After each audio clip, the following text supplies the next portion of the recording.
This time on the Gadget Show. Otis and I get picked for the Gadget Football Challenge. We test which camcorders capture the best slow-mo action. Try out the new phenomenon of mass gaming. And get our hands on some truly Premier League gadgets. That is fantastic! I know. John tests movies on demand services with the help of Radio 1 film critic James King. Otis tries out a brilliant new one-wheeled bike, the Unicycle. And I test juicers with the help of top chef Gino D'Acampo. Cheers.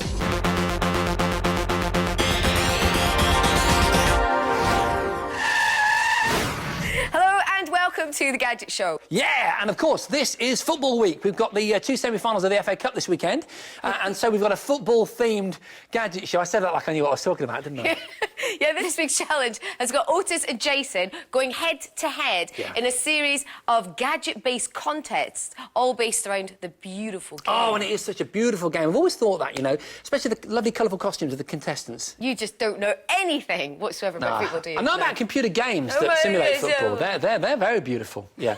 But I do know a good challenge when I see one, Gail, and I'll tell you something. One of the elements that we're going to be showing you later on in the programme for this week's challenge is a mass computer game, and it's awesome. Oh, but that is, as Jason says, later on. First up, we've got Jason, we've got Otis, we've got 22 men in shorts and some cutting-edge camcorders. Of course, Susie knows about the beautiful game. Oh! Yeah. Can someone just throw it on his head, quick and hard? Oh! In this challenge, we wanted to find out whether the latest developments in camcorder technology mean we can all produce super smooth movie-style slow-mo shots. Professional slow motion is all about frame rate. Most TV is recorded at 25 frames per second, but when you slow that down, the results look jerky. Specialist slow-mo cameras, however, can record at a higher frame rate, and the higher the frame rate, the smoother it looks when you slow it down. It looks cool at the movies and is ideal for scientific research, such as this footage shot at 1,000 frames per second. And the exciting bit is that higher frame rate technology is now available on some consumer kit. So we've got two of the latest bits of kit, two palm corders with built-in slow-motion functionality. And what better place to test them than at a fast and furious footy match? Right, let's do some skills. You ready? Yeah. Okay. Oh. Wang it! Wang on! Oh. We come down on match day to the home of Woking FC to see which one of us could film the best slow-mo football sequence. I'd be using this, the Sanyo Exacti HD 2000, which Sanyo claim is the world's first dual camera available to record at full progressive HD. It records to hard drive and has a special slow motion feature allowing you to record at either 240 or 600 frames per second. Whereas I'd be using the hot-off-the-shelf and rather funky-looking HMX R10 from Samsung, the world's smallest HD camcorder. It's got similar slow-mo options at either 300 or 600 frames per second, and its unique sloping lens design should apparently make capturing the action much easier. Before the match got underway, we fired in some penalties to get familiar with our camera's slow-mo capabilities. However, we soon discovered that the price you pay for a dramatically higher frame rate is that the image size and resolution drop significantly. So, at 600 frames per second on both our cameras, we could hardly see what we'd filmed.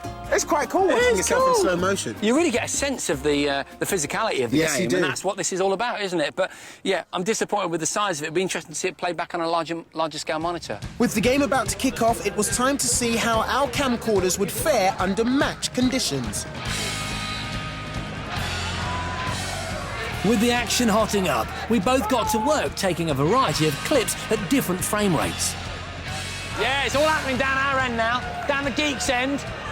Goal kick coming up in slow-mo. Oh! Hey! And the frenetic on-field action provided a great opportunity for us to test how easy our camcorders were to use on the fly. I like the design. It fits easily into my hand, kind of like the handle of a gun, which makes it easy to point. All the controls are at my thumb tips. The only frustrating thing is when I see some action coming my way, the time it takes to set itself up to record is enough time to miss the action. The extra processing power required for slow-mo meant a crucial few seconds delay. I missed that. Meanwhile, I was having usability issues of a different nature. I've got to be honest, I'm not enjoying using this camera. I mean, look at this lens configuration. Can you see that? It's kind of pointed up. The idea is that you're supposed to hold it like this, which they reckon is a more natural position to hold the camera, but I've spent years training myself to hold the camera like that, or like that, and so I keep instinctively, if the ball's flying towards me, I'll try and point the camera at the ball, I'll miss it altogether. Also, the massive amount of information being processed while recording at hundreds of frames a second meant we were both restricted to 10-second clips. I got the whole event, everything, the foul, I got the referee walking up, and then as he went in like that, the 10 seconds was over, and I didn't get the yellow card. That's why that 10-second SlowMo cut-off is ridiculous. However, we were still getting some decent results, and for me, the image size on the Sanyo wasn't a huge problem. During playback at 600 frames per second, I've only got a small image. However, when I'm recording this image, I get to use the whole screen, which makes shooting it a whole lot easier. Unfortunately, I wasn't finding it so easy. This is so small, this frame. It is like trying to film a postage stamp. Try and find the ball on there, because I can't.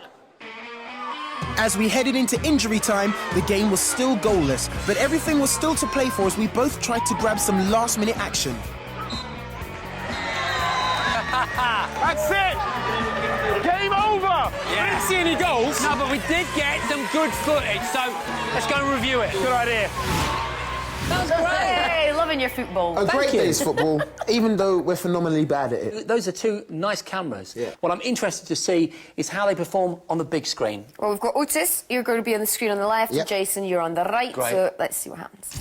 Wow. That is better than you expected, isn't Much it? better, Yeah. isn't it? Both of them. But I'm getting a feeling that the Samsung, my camera, is just got a little bit more richness to the image. Even though it was easier for me to capture what action I did using my camera because I had the whole screen. Yeah. What you've got is better. Yeah. Well, it looks better. For me, the technology's obviously got a very long way to go. Yeah. But the resolution and the contrast that you've got on the Samsung just pips you at the post. It's not a match of the day Yeah. standards. Not yet. Not yet.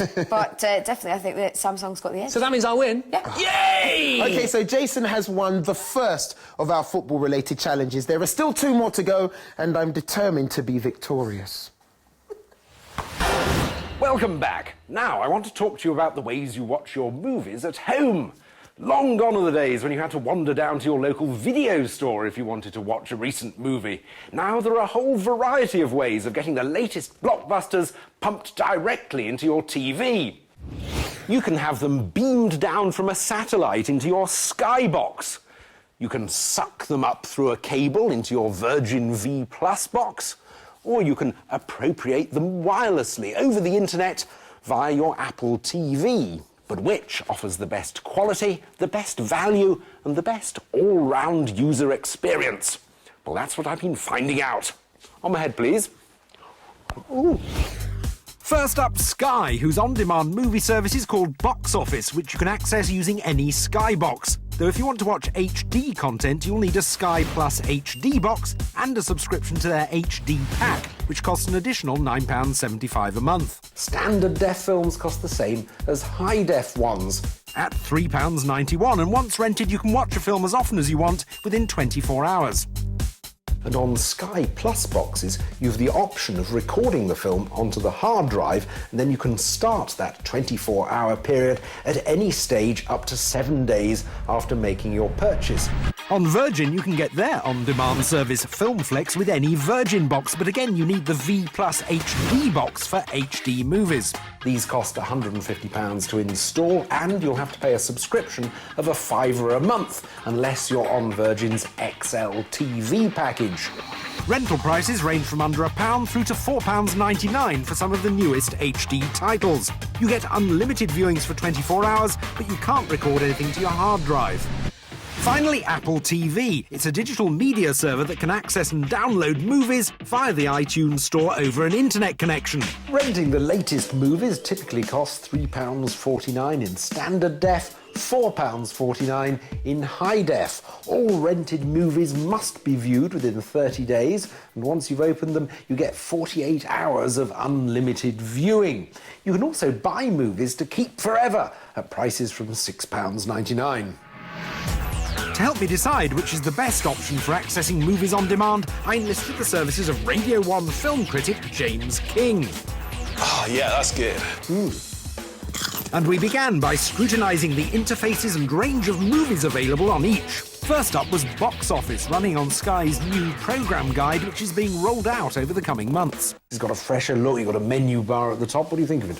I'm glad it's got the picture-in-picture so that you can see the channel you were on before you went into the menu. The other services have already had that, so Sky's now caught up. Navigating is easy, but James was underwhelmed by the 25 films available. It's great if you want to see a blockbuster, but perhaps if you wanted to see something a bit more arty, I'm not really seeing any of those on the list. So it's a fairly good list, but not totally comprehensive.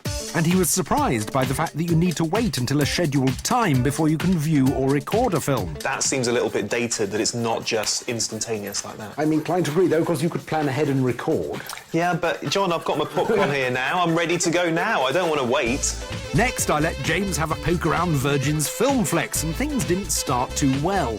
This is a bit slow, I think, isn't it? I think that's fair to say. It really doesn't like me, does it? There we go. However, there's an impressive range of over 500 films to choose from. It seems a little bit more for the film fan, doesn't it? Because the blockbusters are there, but it's also got some slightly more alternative stuff, which I like about it. Now, with Virgin, there's no start times, no schedules to bear in mind. You just hit select, and it is more or less instantaneous. That's brilliant, because that's what it's all about, surely. In this day and age, you know, in the lifestyles that we have, we don't want to wait around for movies, we just want them, bang, now. Finally, we looked at what Apple TV had to offer. The menu already looks very clear, very simple, just really easy to navigate through, I think. And James really liked the genre search. Look at that. Hey, come on. Scrolling film posters, none of the others had that. I think that looks great. Plus, there's a huge range of films to boot. It's endless, it goes on and on and on. And you can not only rent them, you can also buy most of the titles as well. Which you can't do with the other ones, you can only rent. So, Apple TV's interface and range of films had impressed James the most, but would it provide the best picture quality? I'll get my popcorn. Oh, yes, I forgot about that. To find out, we settled back and watched a range of standard and high-definition films. In standard def, Sky really struggled. That picture, to me, John, doesn't seem very good. The clarity really isn't there. It looks a bit muddy, doesn't it? Yeah, it does. It's just not sharp, really, is it? Yeah. Though we agreed Virgin was much better. It's definitely clearer. It seems to have a bit more zing in it, the picture, doesn't it? It's just a bit more fresh. However, Apple TV was the best. You can just tell, I mean, immediately that there's just a lot more depth to the picture and just a lot more punch to the picture. But in HD, things were a lot closer to call. I think they all look really good. I think it's really difficult to decide which is best. And I think, actually, perhaps the Apple looked a little bit sort of computery, a bit flat, perhaps. Yeah, maybe feels it's slightly more compressed. Yeah. But actually in HD, I think the others have the edge. I think Virgin and Sky both have the edge over the Apple picture, but only very slightly. So James obviously liked the Apple TV, but what about G rating? Well, 3 Gs for the Apple TV. Like James, I was hugely impressed by it. And in terms of that narrow task of actually getting the latest movies onto your TV, it does the best job of the 3. Trouble is, who wants to pay 200 quid for a box that does just that, frankly? I mean, if I want to download movies from Apple, I'm going to watch them on my computer. I'm not going to just pay 200 quid for a box. The other 2 boxes do so much more. Yeah, so moving on to the Sky Plus, G rating? 3 Gs for that as well. I mean, from the movie point of view, you do have to wait for the start times. You get quite limited choice, but the interface is still fantastic as a PVR, and they've improved it, so it's still a great box to have. Finally, Virgin. Well, on this occasion, it comes out top with 4 Gs, because it's still a great PVR, but you also get that fantastic selection of movies on demand. I know the interface is a bit clunky. You have to live with that, but if you're into your films, it's a great all-rounder. Excellent. Thank you, John. Right, now it's time for the Wall of Fame. Each week on the Wall of Fame, we look at one particular area of gadgetry and choose the most iconic gadget from that category to join our Wall of Fame. Jason and I each choose something that we believe should go on the wall. We make our pitch, and the final decision is left to Judge John Bentley. Each week, I lose. None of those gadgets are actually any of the ones that I suggested, but I have a cunning plan this week. I'm very confident in the gadget I've chosen. Which should be interesting, because this week it's a real heavyweight clash. It's the battle of classic computers. On the one hand, the Sinclair ZX Spectrum. On the other, the Apple iMac. Right, let's start with the daddy of all affordable home computers, and it's British. It's 1982. Your mates have got the new Atari and BBC microcomputers, which cost 300 quid you haven't got. But then the ZX Spectrum comes out. It's more powerful than the other computers on the market, and it only costs 125 quid. Life will never be the same again. Its 3.5 megahertz processor and 16 kilobytes of RAM could barely handle a page of text today, but back then it was a revelation. There were literally thousands of cheap games you could buy, all loaded onto the Spectrum using a regular cassette player. Games like this one, Paperboy. Look at it. Full colour, great graphics, really playable, addictive, in fact. No wonder that 90% of ZX Spectrum owners were under the age of 18. The Spectrum took off so fast that after just 6 months, there was a massive backlog of 40,000 orders. After a year, sales had hit 250,000. But it wasn't all about the games. This is a computer, and it uses a computer language called BASIC. Now, BASIC could be printed in magazines and books as code. You then read the code and input it manually on the squashy keys. Eventually, after hours, I can tell you, you'd have basic software, word processors, spreadsheets, the kind of software that you find on a modern PC. This programming ability inspired some of its users to create their own software, the legacy of which remains today. The people who founded one of Britain's most famous gaming companies, Rare, started out on a ZX Spectrum. They then went on to create huge games such as Donkey Kong and Banjo-Kazooie. So I think it's fair to say that this little retro box of tricks is responsible for kickstarting the whole of the UK IT and gaming industry, which even now is recognised worldwide. The ZX Spectrum, inspirational, versatile and iconic, and Otis, the clear winner. If Jason wants to play the iconic and inspirational card, then he's going to struggle against me. The most revolutionary home computer has to be the iMac. Up until 1998, home computers were big, boxy machines. The iMac changed all that. Apple boss Steve Jobs famously said that the back of his computer looked better than the front of everyone else's. This was the start of Apple wrapping computers up in lusty art. But don't mistake it for some clueless pretty boy. There was some serious thinking behind it. When the iMac was launched in '98, the internet was really starting to take off, but seen as complicated by some to get on it. Okay, well, I found it really difficult. What the iMac was designed to do was get on it easily and quickly. And it worked. For the first few months, an iMac was sold once every 15 seconds, a massive 800,000 units in just 139 days. It was the fastest-selling Apple computer ever, thanks in no small part to some ice-cool adverts. This jog any memories?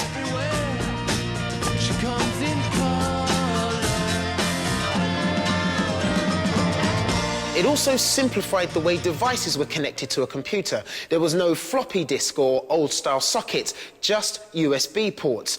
It took the rest of the world about 3 seconds to realise, hey, that's actually not a bad idea. And it's stuck to this day. But the designers didn't stand still, so the next iMac, this G4, was even more radical with a flat-panel LCD screen. And the current one is made of aluminium with all the computing power you would expect, while still being a piece of functional art. And you know what? This was the very first Apple product to feature an I in front of its name. Imagine a world of computing without the prefix I. You'd just have tunes, pod, photo, balls. The Apple showed us the way with revolutionary eyes. Up on the wall, please, John. Both absolutely fascinating stories, gentlemen. I've got a couple of questions. The ZX Spectrum, great success, wonderful seminal computer. Why aren't they doing it today? Why did they give up? Do you know what? If I had the money, I would relaunch this as a modern netbook device. I think it's an enduring classic. Otis, the iMac looks horribly out of date. You'd be ashamed of that in your living room. You wouldn't use it for your computing now, but remember, first of all, it is a work of art. Secondly, it made surfing the internet easy for people like me. Ooh. iMac versus ZX Spectrum, both legends of computing. Ooh, but I think the winner has to be the ZX Spectrum. Hey! Who's the daddy now? All right. Because basically it launched colour computing for the home and the whole British IT industry, and for all those reasons, the ZX Spectrum deserves its place on the Gadget Show's Wall of Fame. Yes! Welcome back to the Gadget Show, and it's time to get on with some very exciting tech. Now, in the second part of our football challenge, we see Jason and Otis taking control of their very own soccer teams for a very, very gadgety game of footy. On me head, mate. Oi! As you can see, we're dressed and ready to take on the roles of football managers. That's right. Now, apparently we're going to be managing a team each and then battling it out in a winner-takes-all competition. As you can see, I've been working on my formations here, but what I'm going to use is a 5-4-1 diamond formation. It's nice. What you've done is nice. Thanks. OK, there's some lovely colours and that, but we're not on a football field. We're actually in a cinema. I know. Yes, the venue for our Titanic footballing battle was a local cinema. We would be trying out a new gaming experience for the very first time in the UK. Crowd gaming. It's a new concept from the States which uses motion sensing technology to allow groups of people to control the on-screen action. We wondered what the fuss was all about, so we've invited 2 football teams to test it out for us. It was going to be a battle of the universities. My lads were from Birmingham University football team, While I'd be coaching City, the Birmingham City University team to be precise. Before we went head-to-head, it was time to unite for a quick warm-up on the cooperative game Crowdbuster. You'll see in the right-hand side of the screen there's something called the leaner meter, all right? Basically, as you move your arms left and right, you'll see he's moving left and right so that you can try and bust blocks with a little ball on the screen, OK? It sounds simple enough. Is everyone ready? Yeah. Let's give it a go. Yeah. Thumbs up, lads. Everyone out. OK, Hands here up. we go. Developed by Etc. Edutainment in Pittsburgh, it takes a video feed from either a webcam or, in our case, an external camera. It's simpler than the infrared system of the Nintendo Wii because here, side-to-side movement of the crowd is translated by the camera into left or right movements of the on-screen character, effectively creating a giant human joystick. We got it, we got it! No! Who did that? No, it was you! It was you! We were just hands in the air. Right. With the Nintendo Wii having got everyone jumping up and down in their living rooms, there's every chance this could be the next stage for interactive gaming. I can see this in cinemas, football stadiums, all kinds of group auditorium events, rock concerts. I can see it being really big. With everyone behind me working together as a unit, it feels like just that. We are one unit, a family, a posse, a cartel, a clique, a gang, if you will. Oh, yeah, well held, well saved. Oh, big ball! Go for the big ball! Oh. Well done, guys. Good going, guys. Nice one. Now that everybody's got the gist of it, I think it's time to get competitive. Yeah. Jason, would you load up the game? I'm on it. Yep, warm-up was over. It was time to pit our teams against each other as we loaded up a head-to-head football-themed crowd game we'd had developed especially for the Gadget Show, a game of keepy-uppy. 3 minutes, 2 teams, and the high score wins. I was keen to impart some words of wisdom to my boys before the big game. What I want is skill, ferocity, passion. Above everything, I want to see you moving like that as a unit, very smoothly.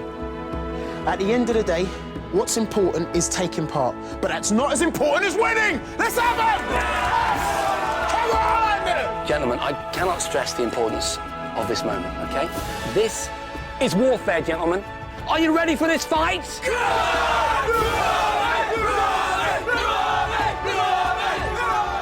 I'll take that as a yes. Arms up, guys! Arms up! Arms up! Just me, then. That's OK. My City team were controlling the guy in red shorts, while Otis had strangely gone for a blue hairband and white skirt combo. And some exquisite leaning action shot us into the lead. Yes! 2-0!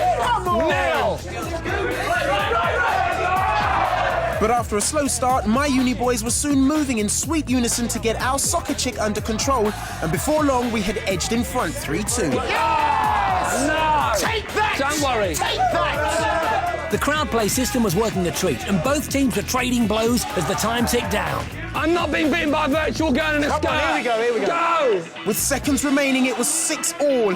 Then 7-6 to Jason. We've only got 10 seconds left, boys! All you got to do is keep it up. All you got to do is keep it up. We've got it. Header, slowly. Very good. Take it, run. Hit it again! Header. No!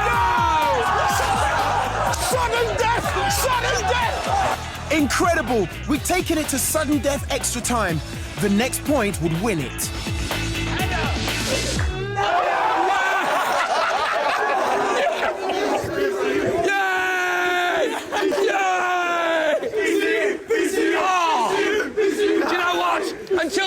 moment, I didn't really understand the poetry of the beautiful game. We came, we conquered, it felt good. I want to bathe with these guys right now. And you know what I'm talking about. What a brilliant idea. Isn't it just brilliant? So funny. And look at the characters. Look at you two. I know. Hey. They've actually made a version with me and Otis in it, which is just brilliant. And can you see the Gadget Show logo in the middle? But the great thing is, it could be me. Just take In the fact, you glass should be you. You'll probably be a lot better at it than I am. Okay, so Gail goes for the headshot. Nice, powerful. It's a power header. Otis moves in. He supergates with a great foot. And again, Otis... Anyway... Right, it's time for this week's top 5. Yeah, a very juicy top 5. A very juicy 5. Because it is the top 5 juicers. Oh, yeah, on me head, son. Let's do it. Hey! In a bid to get healthy for summer, I collected together 12 of the best juicers on the market. And with the help of top telly chef Gino D'Acampo and a mountain of fruit and veg, prepared to spend the day juicing. So here they are. We've got together 2 different types of juicers. We've got this type, the centrifuge juicer, which has like a grater in there. A grater effect, which will grate into a beautiful pulp. And then the other type is the masticating juicer, which is this one. And it's got auger blades, which do this, you know. I love the sound. And it will crush to make a tasty juice. A tasty juice. So let's get juicing. 3, 2, 1, off we go. Over the next few hours, we squeezed, ground, mashed and pulverised our way through almost our own body weight in fruit and veg. That's it. We scored them on a number of criteria. How fast they could juice 2 apples, 2 carrots and a stick of celery. How healthy are we? That's it. 2 minutes and 5. 23 seconds. No way. Yep. How much juice they made. Nearly 400, 390. The ease of use. I think we just shovel everything in. You think? Oh! See? Girl, this is mental. For me, it's 0, 0, 0, 0, 0 on everything. And any wow factor coming from extra features. That's very cool. That's a wow factor. That's a wow factor. You just said, wow, that's good, this one. And of course, the taste of the juice produced. Salute. Cheers. It's good? Yeah, it's good. But this being the Gadget Show, we didn't stop there.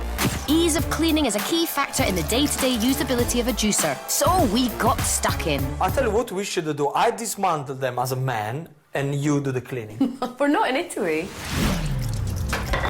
So after all that, Gino and I finally settled on the Gadget Show's top 5 juicers. At 5, Le Equip XL is a good all-round juicer, but it does leave the juice a bit too frothy.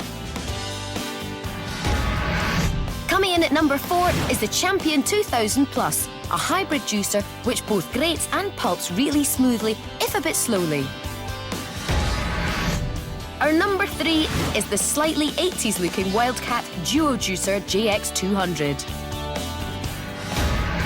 Our valiant runner-up is one of the only 2 juicers to come in at under £100, the Breville Professional Juice Extractor with an extra-wide opening, which makes it very easy to use. We don't have to chop anything. Okay, look how quick that is. Wonderful way to do that. And the winner is the Philips HR 1865. It's a terrific all-rounder for speed, price, great juice, and that extra wow factor. When it's dripping, then poof, that's it, a non-drip one. That's a fantastic gadget. That is a fantastic gadget. Lovely. Delicioso, as Gino would say. Such a nice bloke, isn't he? Lovely chap. Now here it is, the compact Philips. It's beautifully small. I'm very impressed by the size of it. It's great, isn't it? And also it's very easy to clean. That's so important. Very important. And also you can put it back together again easily. Anyway, up next, Otis in Italy, talking to a man from Slovenia on a one-wheeled bike from the future. Italy, home of the scooter, the Lambretta, the Piaggio, the Moto Guzzi. But the mode of transport I'm here for isn't on 2 wheels, it's on 1. And the single wheel in question is attached to this, the Unicycle. Its inventor, Alexander Polutnik, has only ever made 2, but despite their rarity, he's promised me the chance to ride one of them. How do you do? Nice to meet you. Now, is it easy to ride? Let's say you need 15 minutes, maximum half hours to train, and then it's like a bicycle. Well, I reckon I'm going to take about 10 minutes. to learn how to Okay, ride. we will see it. Excellent. The genius of the Unicycle is in the hidden electronics. Mini gyroscopes measure the vertical angle of the bike 100 times a second, feeding that data to the embedded processor which drives the 1,000-watt hub motor and keeps it balanced. It feels alive! Okay, we got it. Woo! Here we go. So to make the Unicycle actually move, you just lean forward and the computer tells the wheel to try and catch up. Okay, leaning forward, leaning forward. Ha-ha! Flying solo! In exactly 4 minutes 32 seconds, I'd managed my first ever journey on the Unicycle. Wow, I've tried riding a unicycle before and that's just impossible. It's impossible. The rate of learning here feels so much quicker. Then it was just a small matter of finesse. Oh, and mastering the steering. The pedals make the wheel tilt left or right, just like leaning would on a bike. Oh, no, no. And the spring acts as a damper to make riding easier. Okay, okay. It wasn't long before I was in total control of my ride. He looks impressed, doesn't he? It really is simple. It is lean forward for speed, lead back to slow down, press right to turn right, he says, and demonstrate. Can't believe after almost mastering it, I've fallen over. I'm all right. Alexander designed the Unicycle so that he could enjoy one-wheeled fun with his conventional unicycling girlfriend. But the Unicycle generated so much interest that he's now trying to get funding to mass produce it.